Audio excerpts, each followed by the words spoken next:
Décupler son niveau de testostérone. C'est une promesse assez folle, n'est-ce pas? Eh bien, une source en ligne très populaire prétend avoir la recette. Aujourd'hui, on va décortiquer tout ça. Les affirmations, les conseils, bref, on plonge au cœur du sujet. Allez, c'est parti. Alors, d'entrée de jeu, la source frappe très fort avec une idée centrale. Un homme, au fond, ce serait ses niveaux de testostérone. C'est ça qu'il définirait. D'après cette vision, la force, la capacité à protéger, à surmonter les obstacles, tout ça, ça viendrait directement de cette hormone. C'est vraiment la pierre angulaire de tout son raisonnement. Du coup, ça amène forcément une question.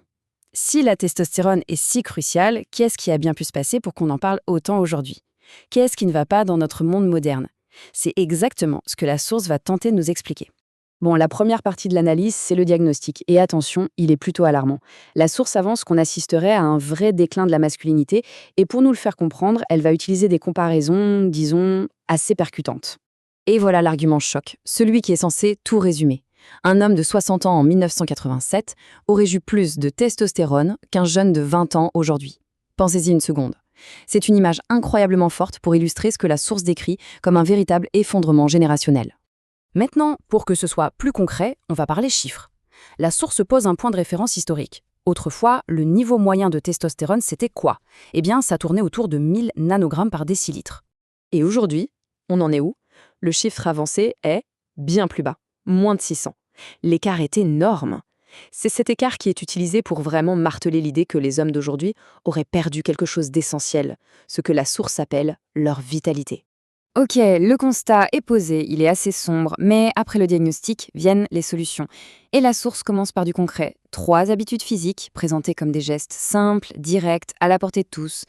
Alors, première habitude, c'est sans doute la plus simple de toutes. Et pourtant, d'après la source, c'est aussi la plus négligée.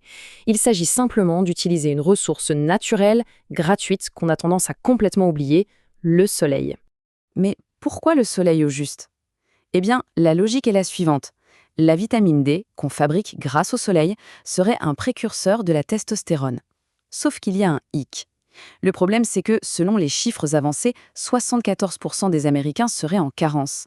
Et les conseils sont très spécifiques. On parle de 15 à 60 minutes d'exposition au soleil, de préférence le matin, et torse nu. La source va même un peu plus loin en suggérant d'exposer ses parties intimes. Une pratique présentée comme un moyen de, je cite, booster la masculinité.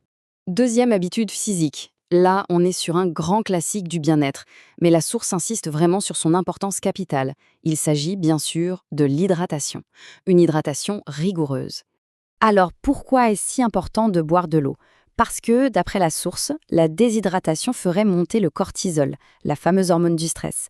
Et pour bien montrer que c'est un problème général, elle cite une estimation qui fait réfléchir. 75% des Américains seraient en état de déshydratation chronique. Du coup, la solution proposée est très simple et surtout mesurable. L'objectif, boire au moins 1 gallon d'eau par jour, ce qui fait à peu près 3,8 litres. Le petit conseil pratique qui est donné, c'est d'utiliser une très grande bouteille pour voir où on en est tout au long de la journée. Troisième habitude, et là, on change un peu de registre. On quitte les habitudes de santé un peu passives pour quelque chose de beaucoup plus actif. Quelque chose qui serait, selon la source, fondamentalement masculin, la compétition. Et pour expliquer ça, la source s'appuie sur un concept venu de la psychologie, l'effet du vainqueur. L'idée est assez simple à comprendre. Quand on gagne, peu importe dans quel domaine, ça déclencherait un pic de testostérone et de dopamine. Et ça crée une sorte de cercle vertueux, qui donne envie de gagner encore et encore.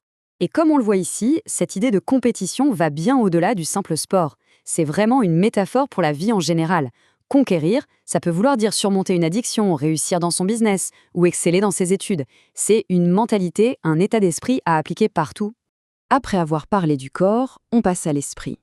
Les 2 dernières habitudes se concentrent sur le mental, et plus particulièrement sur la gestion de ce que la source présente comme un ennemi numéro 1, le stress. La 4e habitude, elle, pourrait surprendre un peu dans ce contexte. Il s'agit de la pleine conscience. Mais attention, ici, elle n'est pas présentée comme une pratique passive, mais plutôt comme un véritable outil, un outil actif pour combattre le stress. Alors, quelle est la logique biologique derrière ça? C'est assez simple. Le cortisol, l'hormone du stress, et la testostérone fonctionneraient un peu comme les 2 plateaux d'une balance.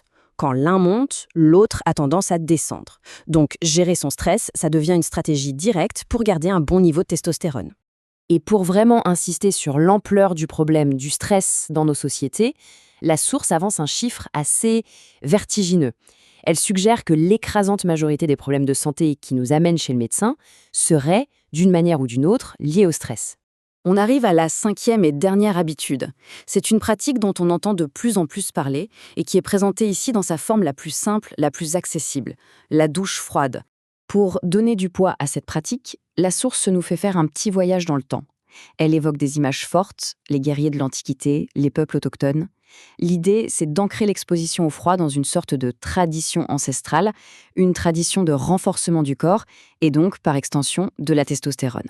Donc, si on résume, ces 5 habitudes, ce ne sont pas juste des petits conseils de santé piochés ici et là. Non, c'est présenté comme un véritable programme, un chemin pour, selon les termes de la source, conquérir sa vie et retrouver une forme de masculinité qui aurait été perdue.